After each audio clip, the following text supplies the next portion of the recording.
a lot of consumers don't realize the biggest thing that they're paying for in the real estate industry is actually scarcity.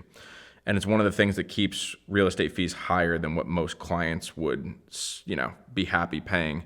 And reports from Inman actually show that last year in the US, 71% of active realtors didn't sell a single home.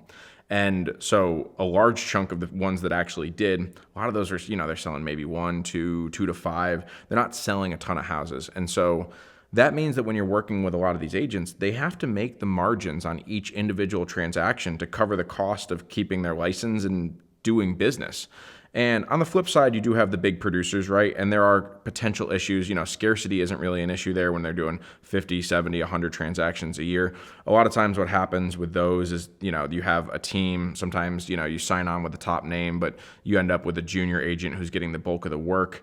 And that can create issues in of itself because if they're going to cut they're going to cut their commission. A lot of times it's the agent who's actually doing a lot of the work that's taking the massive cut, and that can impact service from time to time. And if you think I'm exaggerating, like I've worked with an agent one time. We closed the deal. She was on the other side with the buyer, and she actually only got paid 16% when it was all said and done between all the fees that happened on the back end because she had to give up some of her commission to make the deal go through. And that came out of her portion of that. And that's, before business expenses, taxes, all that stuff.